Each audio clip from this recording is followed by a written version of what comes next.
Bonjour à toutes et à tous, c'est Magic Focus, j'espère que vous allez bien, je suis ravi de vous retrouver dans cette nouvelle vidéo dans laquelle nous allons parler de toutes les nouveautés qui arrivent dans les parcs Disney en 2024, c'est assez chargé, surtout à Disneyland Paris d'ailleurs, on va voir ça dans cette vidéo.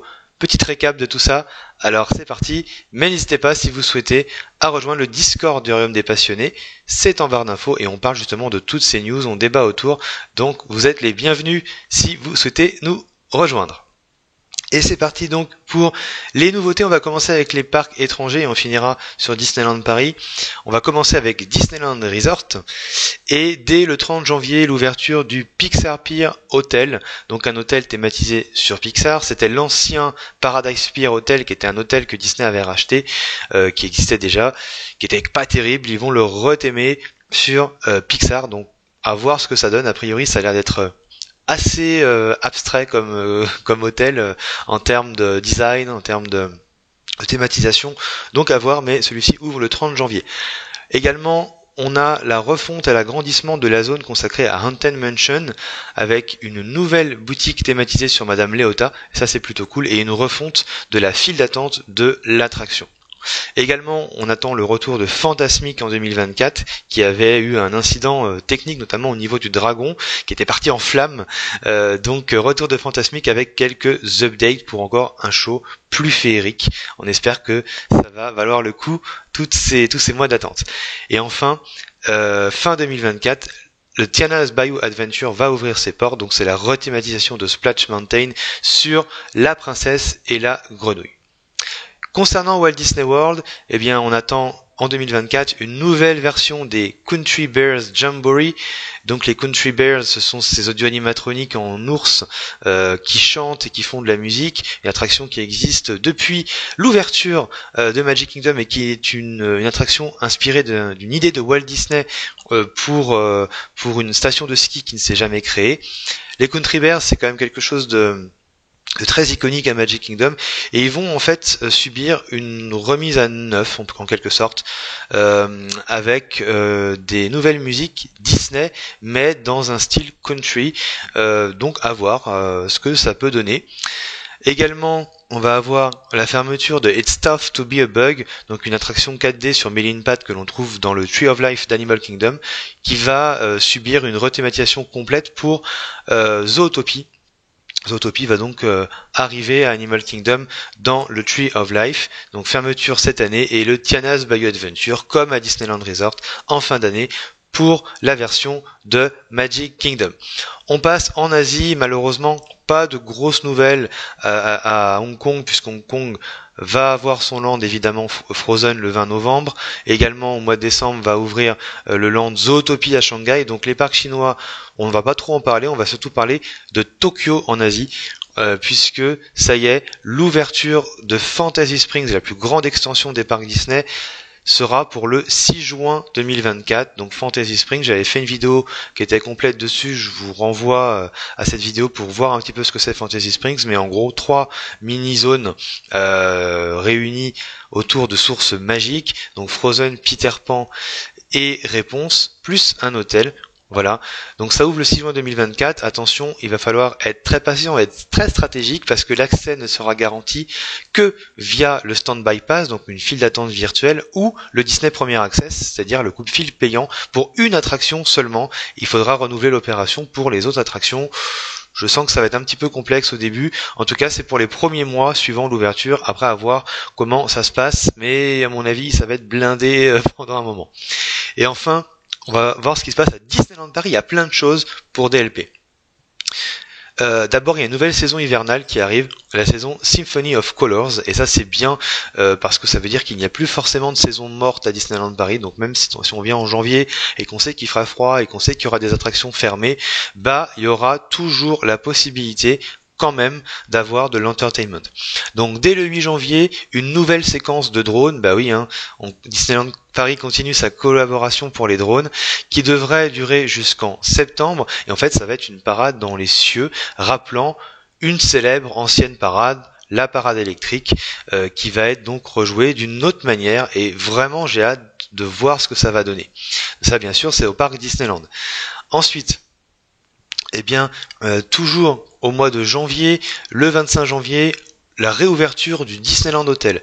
Le Disneyland Hotel va rouvrir avec son nouveau thème sur les châteaux, sur la royauté et sur les princesses. Attention cependant, uniquement les visiteurs qui logent, les guests qui logent dans l'hôtel pourront y avoir accès. Il faudra simplement une réservation dans les restaurants le midi pour avoir un accès en tant que personne extérieure à l'hôtel. Donc le Disneyland Hotel va être muni, donc comme j'ai d'un nouveau thème. On aura les chambres standards, on aura les chambres deluxe qui comprendront un lounge et une réception privative. On aura aussi le Castle Club, le fameux Castle Club qui va revenir, et également plein de suites proposées, suite Reine des Neiges, suite Réponse, suite La Belle et la Bête, suite La Belle au Bois dormant, suite Cendrillon, etc. Je vous invite à aller sur le site de Disneyland Paris pour voir un petit peu tout ce qui vous attend. C'est une expérience qui s'annonce assez immersive et interactive puisqu'on devra avoir vraiment du divertissement réservé aux visiteurs, comme par exemple une troupe royale qui, avec des princesses Disney, fera l'animation dans le hall pour les visiteurs. On pourra aussi rencontrer des personnages Disney ou encore se faire maquiller et déguiser en prince ou en princesse. Tout ça à partir du 25 janvier. Bien sûr, les réservations sont ouvertes depuis quelques semaines. Également pour le printemps 2024, un nouveau show sur Alice au Pays des Merveilles va arriver au Walt Disney Studios à la place de Motor Action, donc dans la fameuse grosse tribune. Donc un nouveau show sur Alice qui mélangerait des cascades de BMX par exemple et où le public pourra choisir qui gagnera entre la reine et Alice. Je trouve ça très farfelu, mais j'attends vraiment de voir ce que ça va donner. A priori, les retours que j'ai sont plutôt bons, avec pas mal de pyrotechnie, etc. Donc vraiment hâte de voir le résultat de ce nouveau spectacle qui fera partie des jardins anglais du Walt Disney Studios, du coup, avec la zone un peu sur Mary Poppins, etc. qui ouvrira plus tard. Ensuite, il y aura aussi au parc Disneyland la création d'une terrasse couverte au Cases Corner et la couverture d'un point de rencontre juste en face. Ça paraît rien comme ça, mais ça va quand même améliorer l'expérience. Grosse réhab et update du pays des contes de fées, ça j'en avais parlé dans une de mes dernières vidéos. Ça s'est confirmé, Disney l'a confirmé. Nouvelle scène sur Winnie l'ourson et la Reine des Neiges, mais aussi une refonte vraiment totale, absolument totale du pays des contes de fées. En même temps, il était temps. Également, on va avoir deux nouvelles séquences sur Star Tours, a priori sur Ahsoka. Donc voilà, ça va permettre de moderniser et surtout d'avoir d'autres choses à voir dans l'attraction Star Tours. Donc des nouvelles séquences, c'est toujours très bien. On aura également, plutôt en fin 2024, la rénovation du Sequoia Lodge. Bah oui, il va y passer intégralement sur le thème de National Geographic, puisque National Geographic, maintenant c'est Disney, et donc ce sera un thème plus générique, sans licence, mais malgré tout rattaché à National Geographic. On a vu des tests, des couloirs tests au niveau des réseaux sociaux, enfin sur les réseaux sociaux, et à voir ce que ça donne, mais évidemment, ça va être quand même beaucoup plus moderne. Également, fermeture de Studio 1 au Walt Disney Studios dès le mois d'avril 2024 et ce jusqu'à avril 2025. C'est une transformation conséquente qui va s'opérer pour nous plonger dans un Hollywood qui célèbre une grande première de cinéma, une garden party. Donc ça sera quelque chose d'assez différent par rapport à ce qu'on a. Donc les travaux vont durer pendant tout ce temps, également en 2024, et ça a déjà commencé de toute façon en octobre cette année, début de construction du quartier des théâtres, donc qui est la refonte en fait de Toon Studios et de Production Courtyard qui vont tous ces deux lands vont fusionner pour créer ce qu'on va appeler le quartier des théâtres avec toutes les salles de spectacle. Et également, on aura une file extérieure couverte au niveau de la Tour de la Terreur, et tout ça jusque fin 2025. Également, il y aura un potentiel, ça n'a pas été confirmé, mais un potentiel nouveau cycle sur la saison d'Halloween. Donc ça, c'est bien. Il pourrait repartir sur quelque chose de nouveau pour Halloween. Et puis, très fort potentiel d'annonce du land Roi Lion en guise de troisième land pour une ouverture à l'été 2028.